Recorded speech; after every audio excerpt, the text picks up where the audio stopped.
Perfecto. Qué bueno que está en esta sesión que puede ser un antes y después en la concepción lingüística en referencia al idioma inglés. Veamos y analicemos 3 preguntas comunes del español. La primera es, ¿qué haces? ¿Qué comes? ¿Qué piensas? Tenemos que es un pronombre interrogativo. Luego tenemos un verbo. Esto es viable hacerlo en español. ¿A quién se lo estamos preguntando? La naturaleza de los verbos en español permiten tener ausencia de receptor, ya sea por nombre o pronombre. En este caso, para hacerlo más claro, vamos a agregarle el pronombre. ¿Qué haces tú? ¿Qué comes tú? ¿Qué piensas tú? Bien, si nosotros no tenemos ese tú, no hay forma que yo pueda interpretar. Recuerde, estamos entre hispanos. Que yo pueda interpretar si es una pregunta en referencia a él, si es una pregunta en referencia a ellos o a nosotros. ¿Por qué? Porque en español existe el verbo natural y este se modifica. ¿Qué haces? ¿Qué hacen? ¿Qué hacemos? ¿Qué comemos? ¿Qué comen? ¿Qué comes? Por lo tanto, no necesito del pronombre. En este caso, vamos a colocarle a estas 3 preguntas el pronombre. ¿Qué haces tú? ¿Qué comes tú? ¿Qué piensas tú? Listo. Veamos en inglés cuál es el pronombre interrogativo para hacer referencia a qué en específico en estas 3 oraciones. Tenemos entonces what. Este es el pronombre interrogativo en referencia al qué con acento en la pregunta. Si nosotros le colocamos think, do, it, what do, what it, what think, si nosotros solamente tenemos esta forma de 2 palabras como en español sin el agregado de el pronombre, ¿qué piensas? ¿Qué haces? ¿Qué comes? Teniendo esto, no tenemos ni idea qué es lo que queremos saber. ¿Por qué? Porque en inglés los verbos naturales no existen. Evolucionó el idioma.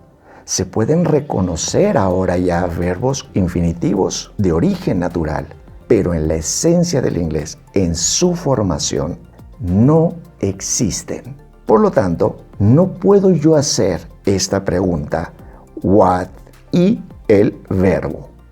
Le tengo que colocar el pronombre. Pero resulta que si yo pregunto what you do, what you eat o what you think, tampoco tiene un significado concreto.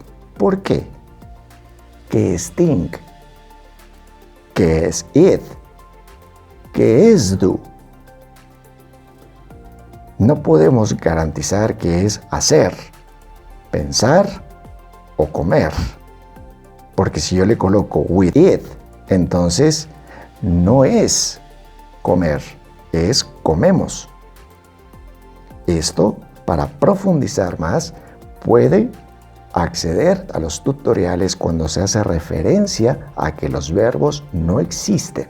Necesitamos un activador de verbo. Tenemos la preposición to y tenemos también al pronombre directo que es capaz de conjugar. Pero ahora vamos a agregar a un tercer elemento que es capaz de colocar palabras, de tener palabras, de activar palabras y dejarlas en su forma infinitiva como verbos. Y este es el auxiliar do. Este es necesario para preguntar, para negar y también para afirmar. Pero las afirmaciones las dejaremos al final. Por lo pronto, veamos y analicemos y profundicemos por qué yo necesito un auxiliar para preguntar y necesito un auxiliar para negar. Primero tenemos que acercarnos, hacerle zoom a este auxiliar o verbo. No sabemos qué es. Definámoslo. Quiero que sea un verbo. Listo. Agarro la preposición to, la coloco. To do. Listo, ya es un verbo. Voy a colocarle ahora un pronombre directo para afirmar. I do. Ya es un verbo. Este es yo hago, pero el mismo do se lo voy a colocar a we. We do. Nosotros hacemos. ¿Quién es el que está dándole sentido a esa palabra como verbo para que pueda ser entendible, para que yo pueda captar el significado? El pronombre. En español existe el verbo natural. Piensas, pensamos. Esto lo hace diferente. En inglés no se sabe. Si le coloco la preposición to, listo, verbo. Pero si le coloco un artículo, the, no, entonces ya no es un verbo, es un sustantivo. Pero para preguntar, yo no puedo hacer what you do, que tú haces. Alguien está preguntando, pero ese you no puede conjugar. Si no puede conjugar, tampoco lo puedo dejar ahí solito porque el verbo natural no existe. Por lo tanto, tengo que ir por ayuda. Tengo que ir por alguien que me auxilie. ¿Para qué? Para que a esta palabra le dé acción, le dé sentido de verbo, que tenga facultad, que pueda comprobar que tiene esa facultad de convertir a una palabra en verbo. Para eso entonces está la Academia de Auxiliares. Y do es uno de estos fiscales que tiene este poder. ¿Cuál es la función? Que va a agarrar a esta palabra, pongamos think, entonces le va a dar acción, le va a dar la acción verbal, quedando de la siguiente manera. What do you think? ¿Qué tú piensas? ¿O qué piensas tú? Hasta aquí, muy bien. Y es así como se enseña. Solamente que levantamos la mano. ¿Y do qué significa? No significa nada. Y es aquí donde el cerebro empieza a lanzar señales de alerta. Y esto es lo que se nos ha dicho. Usted puede consultar donde quiera. Afortunadamente, esto ya comenzó, que la neurociencia entra en estas áreas para poder ir enseñando de formas diferentes, que abordemos los temas de manera diferente, pero que podamos sustentarlo. Entonces, do es necesario que yo lo tenga. Do está en el presente, pero en el presente hay una regla que adoptamos de las lenguas romance. Se hizo la mezcla y está el cambio en la tercera persona que compartimos con el español. La modificación del verbo que se hace en la tercera persona del masculino es el mismo para el femenino y es el mismo para el neutro. Él hace, ella hace, eso hace. Él come, ella come, eso come. Él piensa, ella piensa. No cambia, sigue siendo la misma forma. Esa la adoptó el inglés y se quedó que hay que hacer una modificación en la tercera persona del singular, referencia he, she, it, solamente en el presente. Solamente ahí, nada más. Por lo tanto, al auxiliar se le trae, se le contrata para que él dé fe y testimonio que es un verbo. El trabajo lo va a hacer el auxiliar. En la tercera persona se tiene que modificar la acción verbal. En este caso, como es él el contratado, es él el que va a sufrir esa modificación. Todo con tal que la palabra a la cual le está dando este auxilio quede intacta, sin movimiento, tal cual, natural como se creó. Para que entonces, independientemente de la persona a la cual nos estemos refiriendo, esa palabra va a quedar en su forma infinitiva natural. What do you think? Pero si hacemos referencia a una tercera persona del singular, ejemplo, she, yo quiero preguntar, ¿qué piensa ella? What does she think?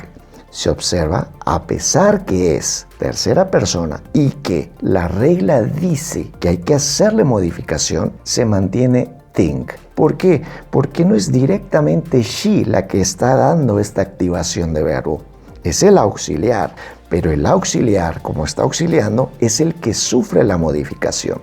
Lo hace para que entonces tenga el significado del verbo, se cumpla con la regla de la tercera persona del singular y por eso queda sin movimiento. Pero el cerebro se sigue preguntando, ¿pero por qué tiene que ir do, thus? ¿Por qué tiene que estar? ¿Por qué tiene que estar? Esto es importante que lo vayamos definiendo. No vamos a entrar en un detalle profundo porque todavía siguen algunas controversias entre lingüistas, pero ya tenemos claridad por lo que Jan-Leno Trepatoni y Lera Boroditsky nos dan muestra. Du es una especie de lexema que otorga, agrega significado para las personas hablantes de ese idioma. En el caso del inglés se tuvo que hacer, algunos dicen que es lexema, otros morfema, otros un morfema flexivo, en fin, todavía hay controversia. Lo que sí sabemos es que ante la ausencia de verbo se tiene que agregar este lexema que por su origen etimológico de la actividad, del empuje, de la acción, de la generación,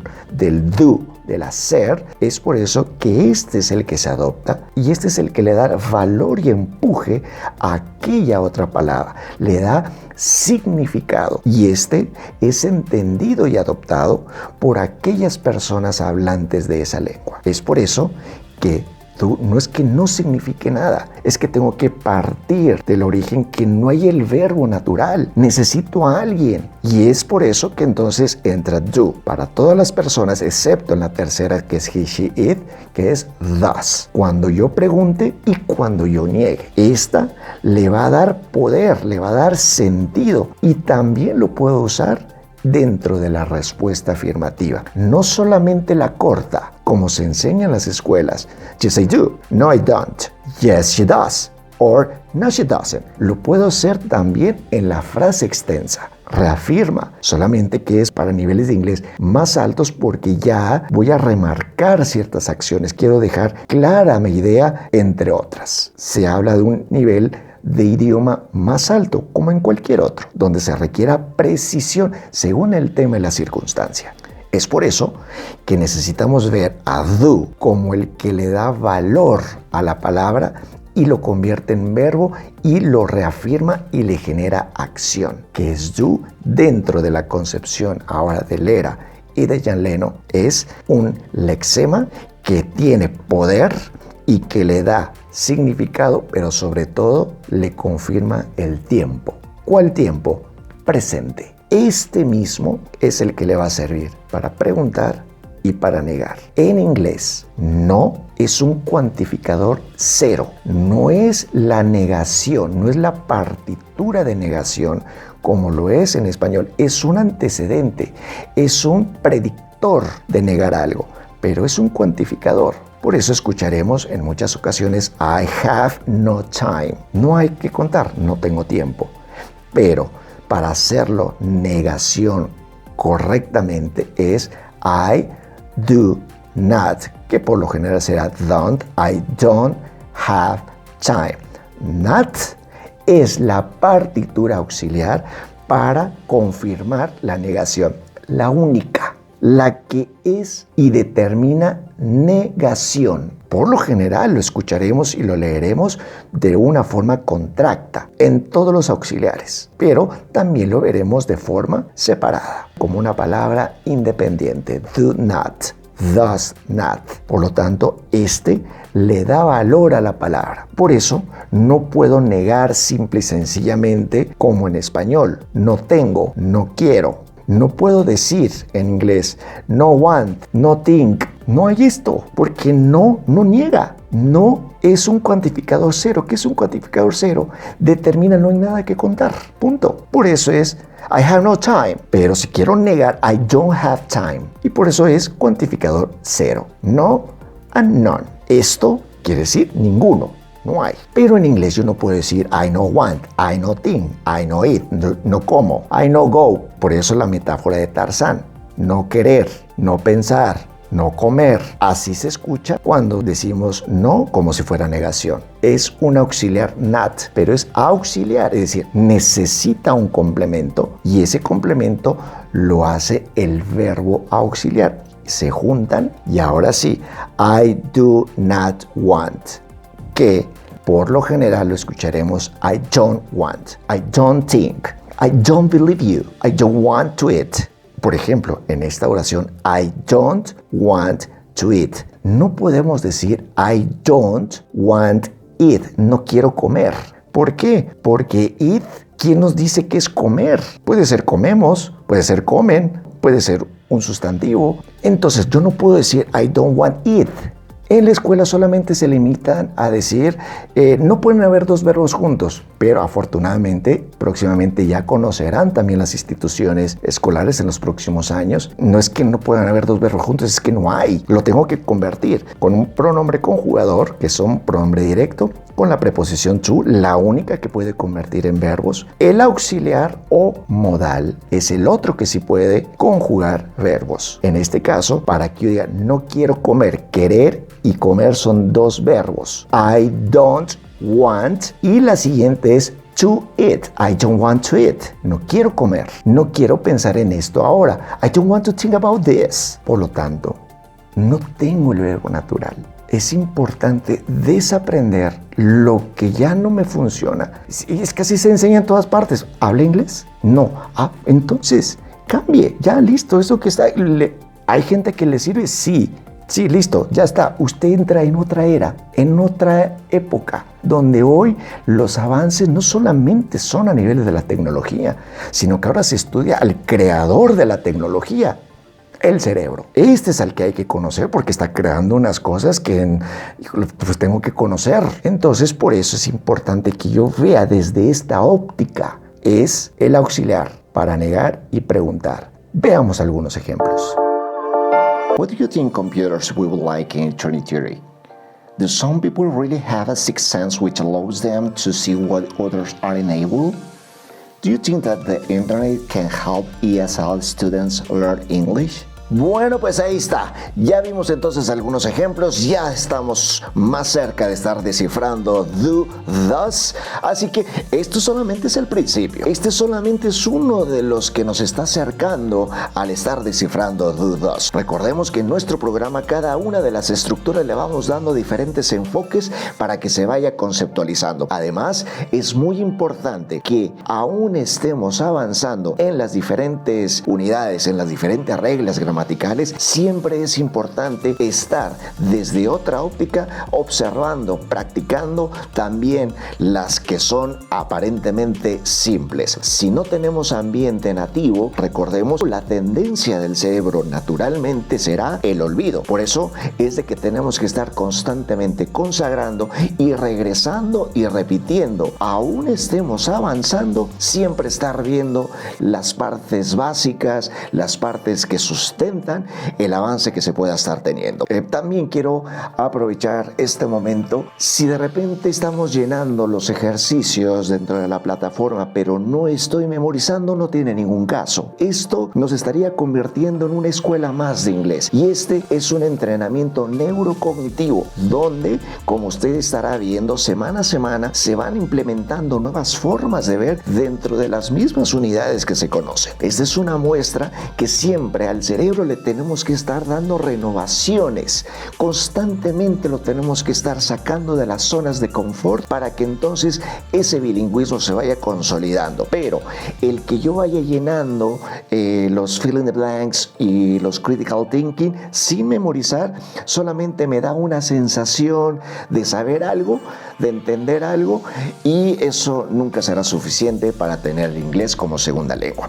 Además, el tema del inglés no es un acto de magia, tampoco es un acto de velocidad para ver qué tan rápido o qué tan corto es el tiempo en el que pueda aprender. No, el desarrollo de un idioma debe disfrutarse en todos sus procesos. Es algo para que lo acompañe toda su vida, no solamente para que resuelva un examen o para ver si califica en el trabajo. No, hágalo parte de la canasta básica de la cultura y se dará cuenta que el tiempo pasa volando y cuando menos lo espere, las personas a su alrededor le están reconociendo que es una persona bilingüe. Así que no busque el resultado y póngase aquí en 2 meses y 3 meses. Disfrute el proceso. Este entrenamiento es para eso, para que vayamos disfrutando, para que nos vayamos sorprendiendo semana a semana de lo que MBF de Discovery tiene para todos ustedes. Así que a seguir dándole con todo. Nos vemos pronto. ¡Chao!